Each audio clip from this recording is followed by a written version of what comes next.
Alhamdulillah, begitu besar rahmat karunia yang Allah berikan kepada kita semua hari ini.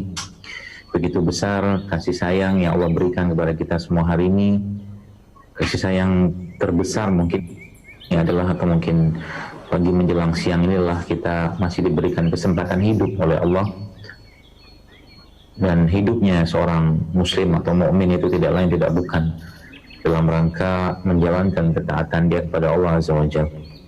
Maka seorang muslim yang memahami tentang tujuan hidupnya, sejatinya dia harus terus termotivasi untuk menjalani sisa-sisa hidup ini untuk terus mengadakan atau mengerjakan kebaikan-kebaikan sebagaimana Allah perintahkan. Maka itulah kebahagiaan sebenarnya. Para ahli-ahli atau ilmuwan-ilmuwan, mereka mempelajari berapa lama kebahagiaan yang didapatkan seseorang ketika mereka melakukan sebuah kegiatan-kegiatan. Ada yang membeli mobil, ada yang ketika sudah wisuda, atau yang menikah, segala macam. Ternyata kebahagiaan-kebahagiaan yang sifatnya duniawi tadi tidak lama bertahannya. Ada yang cuma bertahan 1 hari, 2 hari, 3 hari, ada 1 bulan, tapi tidak ada yang long lasting, tidak yang lama. Maka sesungguhnya kebahagiaan kita hidup di dunia ini adalah karena kita diberikan kesempatan oleh Allah Subhanahu wa Ta'ala untuk menjalankan ketaatan kepadanya atau menjalankan kewajiban kita kepadanya, yaitu menghamba kepadanya atau beribadah kepadanya. Itulah kebahagiaannya. Maka amat sangat disayangkan kalau seandainya ada seorang yang hidupnya tidak bahagia, hidupnya sibuk dengan memikirkan keluhan-keluhan, hidupnya sibuk dengan memikirkan apalagi yang mau dikeluh kesahkan dalam hidup. Karena seorang yang bisa mengucapkan Alhamdulillah saja, seperti seorang sahabat ya, terakhir Nabi SAW, yaitu Abu Kilabah Al-Jurmi radhiyallahu anhu, beliau menyatakan bahwa aku bisa mengucapkan Alhamdulillah saja sudah merupakan nikmat yang begitu besar dari Allah Azza wa Jalla. Dan pastinya kita memohon kepada Allah agar kita bisa dikumpulkan lagi nanti bersama Rasulullah SAW, manusia yang hidupnya hari-harinya memang sudah diwahyukan oleh Allah untuk memberikan penerangan kepada kita semua hari ini. Maka salawat dan taslim yang terbaik kita sampaikan kepada baginda Nabi SAW.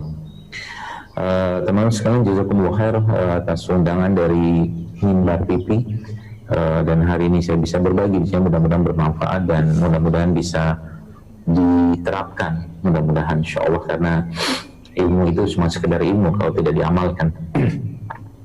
Bicara tentang tema kita pagi hari ini tentang good food dan good life, sebenarnya temanya atau mungkin judul-judul seperti ini nyambung-nyambung saja dengan pembahasan-pembahasan yang sudah saya jelaskan. Karena memang seorang mukmin itu, kalau kita kembalikan kepada azas dari hadis Nabi SAW bahwa Allah itu baik dan hanya menerima yang baik-baik saja, maka good itu kan baik. Maka kalau kita bicara tentang makanan pun, sejatinya makanan yang dikonsumsi oleh seorang mukmin itu adalah makanan yang baik juga. Artinya ketika ada seorang, kalau kita bicara tentang penyakit, tentang masalah-masalah kesehatan Bapak sekalian, maka sejatinya itu semua bermula dari kebimbangan atau ketakseimbangan jiwa atau imannya. Mungkin Anda tidak percaya, ya, mungkin Anda tidak percaya, tapi faktanya begitu. Ya, dan musuh manusia itu syaitan, iblis dan bala tentaranya itu terus mengintai manusia. Bayangkan ulama-ulama ya seperti Ibnu Qayyim Al-Jauziyah rahimahullah mengatakan bahwa salah satu penyebab lemahnya iman seseorang dari 5 penyebab yang dalam buku Tazkiyatun Nafs atau Ad-Da'wa itu disebutkan bahwa terlalu banyak yang makan, terlalu banyak tidur, terlalu banyak bicara, ya, beberapa dari yang menyebutkan lemahnya iman, ya, hati dan iman yang baik.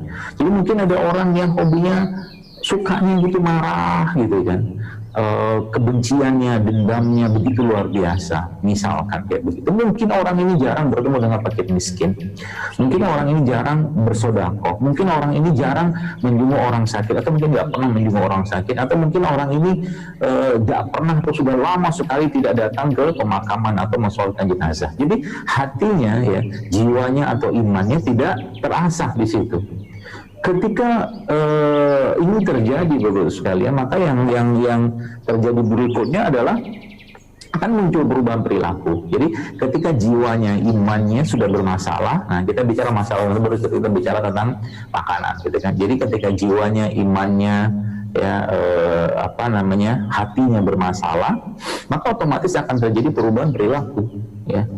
Terjadi perubahan perilaku pada orang tersebut, ya. Jadi kalau itu sudah terjadi, bagaimana itu semua terjadi? Ya pasti ada pengaruh dari apa yang dia lihat, dia dengar, dia rasakan, ya, seperti itu. Ya, maka hal-hal seperti itu, Bapak Ibu sekalian, kalau terjadi, ya maka kita harus cepat-cepat mengintrospeksi. Jadi misalkan ada orang nih, maaf ya, hobinya tiap hari ya misalkan makan yang nggak sehat, tiap hari tuh makan makanan yang penuh dengan penyedap, tiap hari makan makanan yang ya sebelah mungkin mie instan, tiap hari makan mie instan, tiap hari makan makanan yang nggak sehat. Coba ditrace balik, mungkin ada masalah di keimanannya dia, ya. Jadi mungkin ada masalah di keimanannya dia yang akhirnya membuat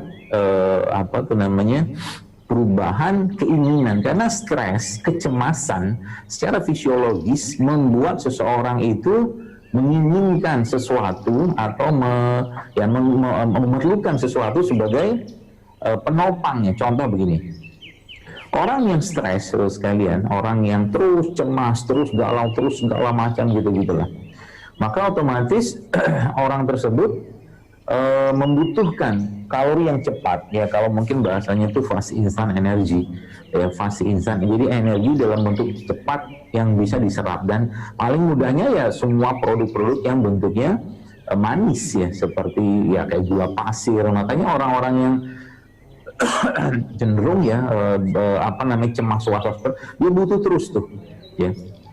Dia butuh terus bahan-bahan yang sifatnya manis yang mengakomodirlah kecemasannya tadi untuk dia bisa terus mempertahankan kecemasannya. Ya, seperti itu. Jadi asal atau akarnya itu memang dari sana. Ya, jadi kalau kita bicara tentang kecenderungan seseorang itu untuk makan yang tidak baik, ya memang itu ada hubungannya dengan iman. Ya.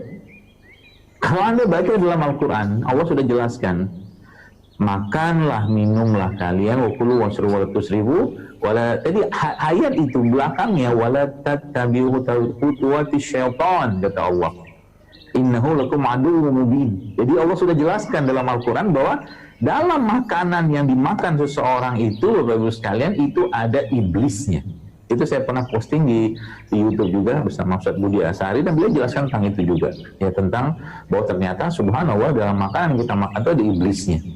Ada setan bercokol di situ, gitu kan, yang menanti seseorang untuk apa? Untuk tidak mentaati aturan-aturan yang sudah diajarkan Allah dalam Al-Quran pastinya, dan dijelaskan oleh baginda Nabi alaihi salatu wassalam. Jadi seperti itu. Jadi masalah itu di situ.